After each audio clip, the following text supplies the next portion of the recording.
Thank you, Oprah, for having me. Thank you, guys. So your father was very strict. Now, here's the thing. You've gone one-on-one with some fierce competitors in the ring, right? But now you're in one of the scariest situations any man can be in, raising 3 daughters. Yes. Yeah. Yes. Extremely scary. And are you a strict dad? I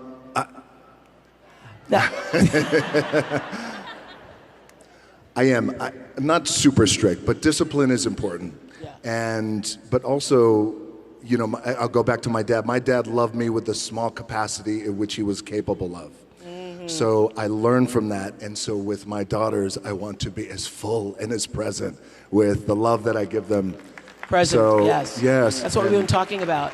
What do you want to make sure that they get that you didn't get? And it's so interesting when you have children, I've seen this from a lot of people, who you didn't get what you needed. You just didn't get what you needed because of what The Rock just said. Your parents didn't have the capacity to give it to you. And now that you're older, you have to learn to give that to yourself and to be able to give that to your children in a way that you don't carry on what was done to you. So what is it you want your daughters to know about the way you love them? I want my daughters to know that I love them unconditionally, truly unconditionally, without condition. And I have a daughter who's 18 years old. Her name is Simone. Jasmine, who just turned 4. Tiana. Baby Tiana, thank you, who is getting ready to turn 2. And I am, as I told my 18-year-old daughter, Simone, I said, I love you. I'm going to tell you I love you every day. I'm going to text you I love you. So you're one of those say the words out loud. Yes, because I didn't get that. And Yeah. I will look at you, I love you, and I'm going to text you. But I also told her, I'm unattached. You don't even have to text me back, right? You could text me back, it's fine, but you don't have to. Like, it's okay. It's without condition. It's unconditional love. And I also want to teach my daughters the value of hard work. More importantly, I want to teach my daughters the value of being kind and how important that is. Well, you know, I read that your father, you used to watch him in training, and he would say, if I'm going to get up at 6 a.m., you're going to get up at 6 a.m. So what do you think you got the most from him? Was it your work ethic? What was it? It was definitely my work ethic. My dad was a man who against the odds, made it. But he would get up at usually 5:30 in the morning, and he would say, if I get up, you're going to get up too. He would drag me to the gym. And by the way, I'm 5 years old, and he would drag me to the gym. Yes. And I wouldn't work out, but he would just make sure that I was there and be with him. And that was our time that we could spend together. But I would say my work ethic from my dad always said too that regardless of what you do in life and where you go, respect is going to be given when it's earned, and you have to go out and earn it every single day. Yeah. So your dad taught you a lot. I wonder, what have your daughters taught you? My daughters taught me how to be, I think, more caring and more sensitive and more selfless. Yeah. Were you there for all of them when they were born? I was right there. Right there. I mean, right there. Yeah.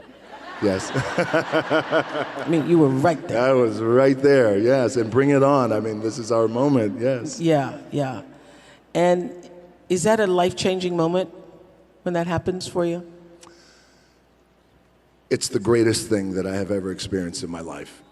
And it gave me such a profound respect for my baby's mamas. I have 2. I was once married, and now I'm happily married. Lauren is back there. We've known each other for 13 years now, but I have. It has been the most profound experience of my life, because also too, you know, when you meet as a man, you meet someone, you meet a woman, and this is going to be the one, and you want to get married. And my first marriage didn't work out, but then the birth of a child. And what that does, and the lens perspective that just shifts, and it just gives me a new profound respect for, again, their moms. So it didn't work out with the marriage, but then she became your business partner, your first marriage. She did, yes, Yeah. yes. And you still are. We still are. So my ex-wife, Danny, the marriage didn't work out, and it was just one of those things where it wasn't an ugly divorce. It was just marriage wasn't in our cards. We're great friends. Marriage wasn't in our cards, but we both had an appetite for business and to accomplish things. And we thought, well, what if we continued to do business together? And do you think we can? And it felt like it was like we could make something happen, and we did. I know you didn't grow up with a lot of money, and I read the story about when I think you were around 15 and there was an eviction notice on the door, and how that made a big impression on you, right? It did. Now, yes. Now, you're one of the highest paid actors in the world. Oh, thank you. I do all right, thank you. You do all right. And does that title, the sexiest man alive, the highest paid in the what do those titles mean, if anything? You're the greatest, you're the most popular, you're the most followed, you're the most. It's great for the ego. It's wonderful. Kidding. Yeah, the better question is, how do you keep your ego in check when all of that is happening all around you? Sure. Yeah. Very important. People I have around me and how important that is. Do you have anybody who can tell you the truth at this point? Yeah, she's called my wife. Yes. Okay. Absolutely. Lauren can tell you the truth. Yes, Lauren can tell me the truth. But by the way, and this is where it's the tricky thing for us too, being in this position, is we want to make sure that we have people around us who are inspired to do well and reach for and continue to share our vision, but also at times say, well, I'm not quite too sure if that's the right thing to do. So look, I've had a wonderful career, especially coming from being evicted, and those titles are nice and everything is fine. But honestly, I'm so grateful to be in the position I'm in, and I never take anything for granted. I try not to. Aren't you glad that you were once evicted? Because it gives you such an appreciation for what you have now. It just gives such perspective. When we were 14 years old, we lived in Hawaii, and we lived in a small efficiency apartment.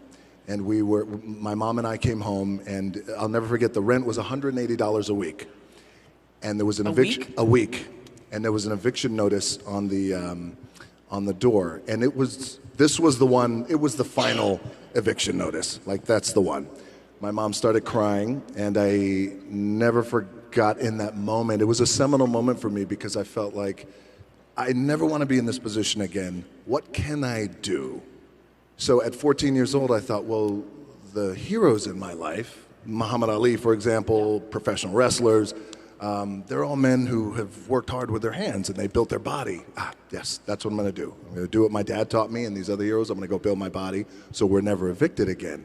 But being evicted, by the way, has, as you were saying, has not only given me just great perspective, but also great gratitude, but also, and my team and my family, we laugh at it. But I feel this way, like, oh, well, you know, we're a month away from being evicted. I got to go to work. Like, I still have that in my head. You still have that. I still have that in my head, you know, but it keeps you grounded, by the way. Yeah. Yeah, because that's why the most this and the most that, again, it's wonderful, but the alternative is what I once was. And it also doesn't change the way you're wired, because I still save toast. I do. I will save toast rather than throw it away. And I know there's going to be more toast, but I still do because there's something in me, because when we were growing up, we had to save it. You know, you weren't allowed to like throw food away. So there was a really big deal. So here's the deal. You have now you get the biggest paychecks. You have all this money, acclaim, fame. You didn't have that growing up.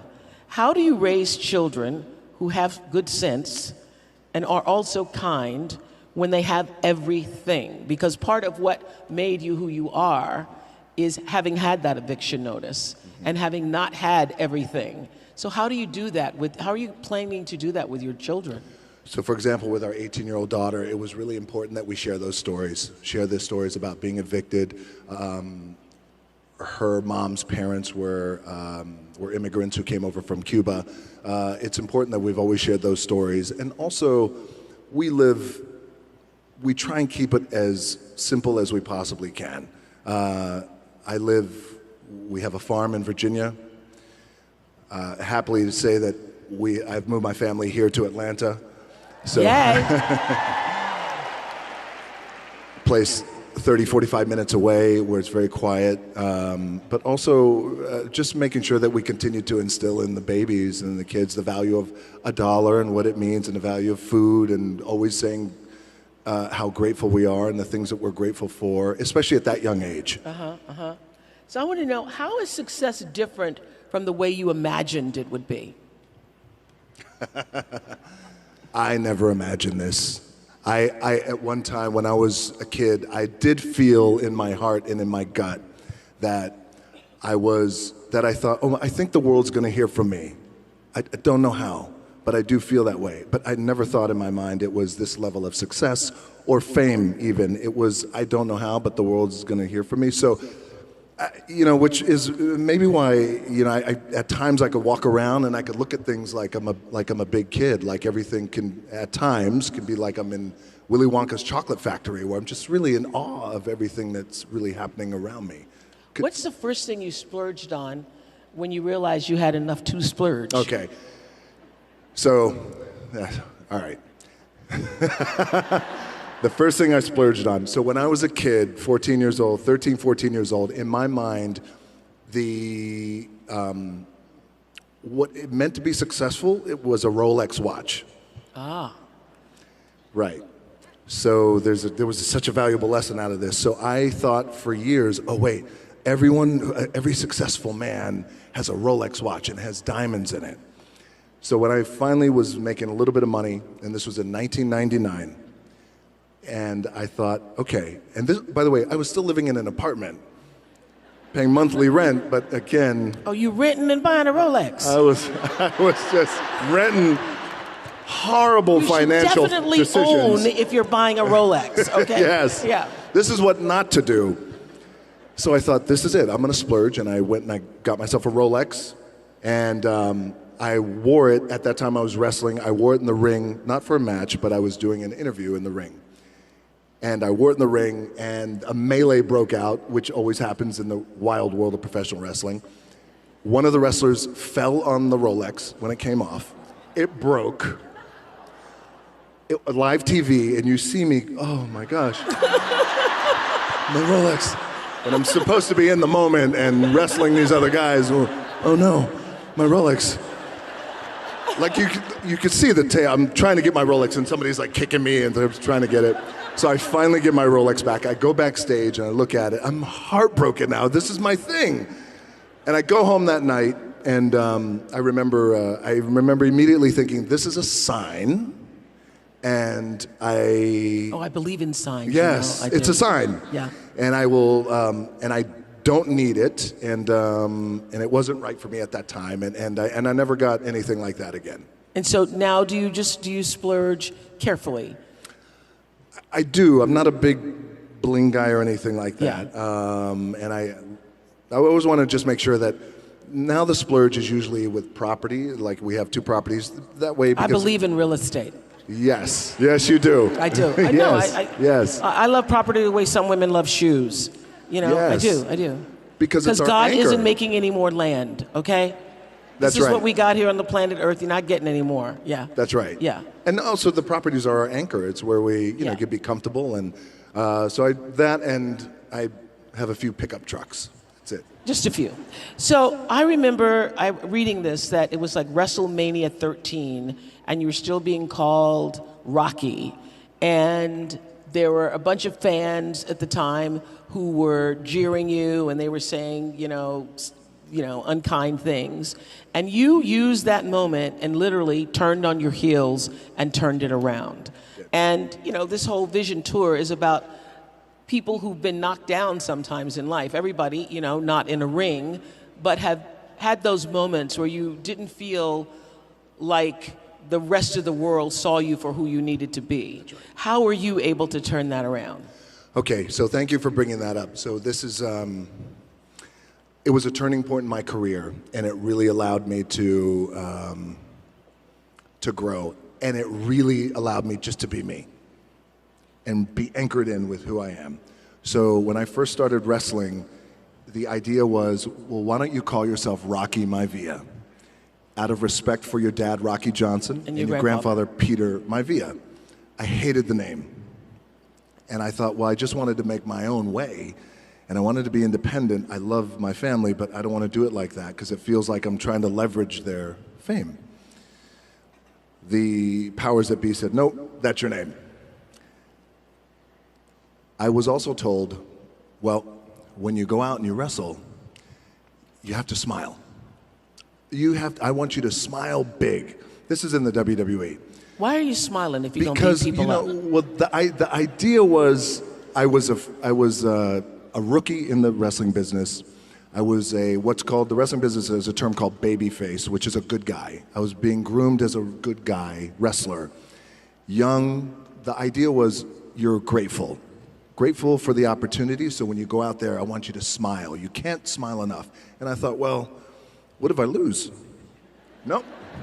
Yes, exactly. Yeah. Still got to smile. And Yeah. it just didn't feel right. That didn't Yeah. sit right with me. So a few months later, the company made me the Intercontinental Champion. And then a month later, we go into the annual biggest event. It's like the Super Bowl of wrestling, WrestleMania. And it was WrestleMania 13. By the time I got to Chicago, WrestleMania, 16,000 people in the middle of the ring. When I was in the ring, and I'm supposed to be a good guy, and you're supposed to cheer me, 16,000 people were chanting, "Rocky sucks." Thank you for laughing, a few of you. But it was... Can you hear the word sucks clearly when you're on the mat? Rocky sucks. Yes. Yeah, Rocky sucks. There's a reverb that happens in the arena. And when in unison, not not good. one person, you suck. Yeah. 16,000. And I remember laying there in the ring, and the referee said to me, don't listen to him. And it was crippling for me. Yeah. But so then at that time, the powers that be thought, this isn't going to work. And for whatever reason, people are not liking you and they're not connecting with you. And so in that moment, it was very defining because I asked then if I could just be myself. And if I could go out there and if I can speak to the crowd and if I could just be myself and be authentic. And if I don't want to smile, I don't smile. If I want to laugh, I laugh. If I want to sing, I sing. Whatever it is, I just want to be me. Can I have that for 1 minute of live TV time? Powers that be at that time, Vince McMahon said, you got it. So on Raw, live TV, I grabbed a microphone and I said, I may be a lot of things, but sucks isn't one of them. And I said something to the effect of, basically, it's not a this thing, it's not a that thing, it's a me being myself thing. And before you know it, I guess the moral of the story is the importance and the power of finding your identity and being true to who you are. Even in that wild world of pro wrestling, it still applies to everyone in the room, and how powerful that could be, because it was a true shift and click moment. And I never looked back, and I became, fortunately, the biggest draw that the business has ever seen. Wow. You know, I was talking earlier about intention, and you have acquired and continue to acquire a lot as you're continuing to build $7. What is the purest, highest, truest intention behind it all? Because I know at the end of the day, it isn't all about fame. No. And it isn't all about making money. So the reason why you want to continue to grow and succeed is what? To create an amazing experience for people. And that's important to me, because that's an opportunity that I have to give joy and help, whether it transform or a movie or a thing or whatever it is. Like that's the audience's experience. Audience experience is something that's deeply personal to me. And I think that goes back to when so before the bright lights of the WWE, I was wrestling in a small wrestling company. We'd wrestle in flea markets and used car dealerships. You put a ring in the used car dealership in the parking lot. But the reason why I bring that up, and state fairs, but there was an intimacy there. And even at that level, it was always about, well, how can I send the audience home happy and make people feel good? And by the way, I also feel like if you're in a position to make people feel good, that is such a powerful thing. Yeah. It's such a powerful thing. I know we did you for Masterclass for OWN, and something you said there really stuck with me, that the most powerful thing you can ever do is to be yourself. Be yourself. Yeah. Yes. And you were talking about that earlier, about that moment that you learned to be authentic is when everything changed. That's when everything changed. It's like a shift and click moment for me, when I realized there's great power in being myself, same thing for all of us. But I believe it's the most powerful thing that we could be.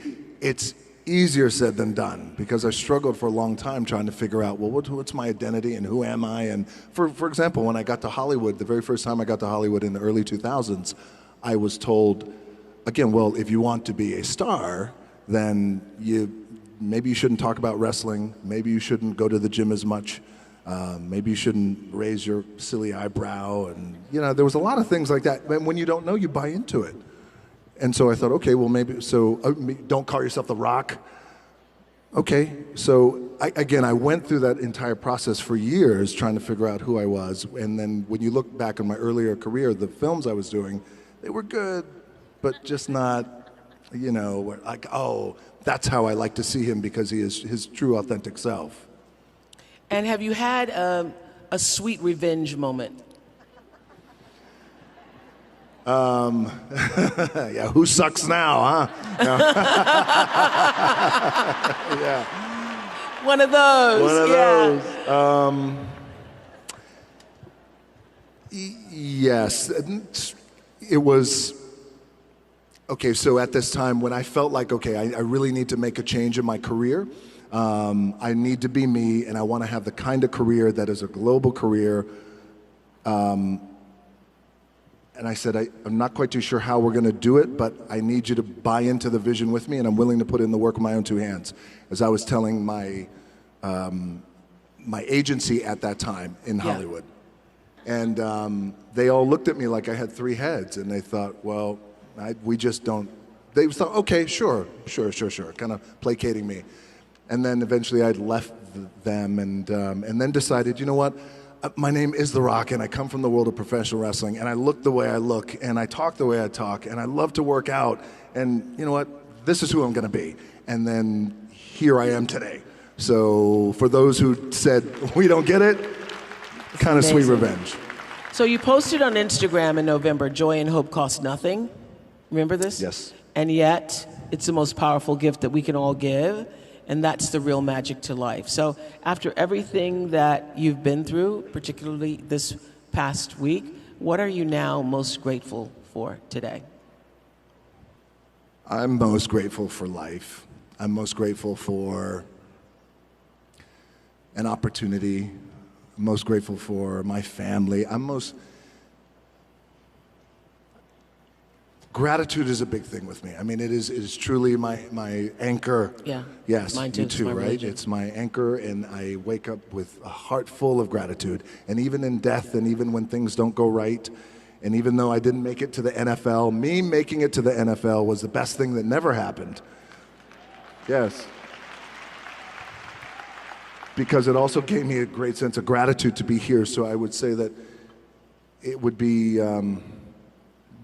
And also, I want to tell you, and I'll tell you this, Oprah, and I want to tell you guys, like I was so excited to come here and do this with you and share a little bit of my story and background and any kind of wisdom that I have learned over the years to share with you guys. But I want you to know that, especially this week of just, laying my dad to rest, I needed this from you. And I thank you, truly.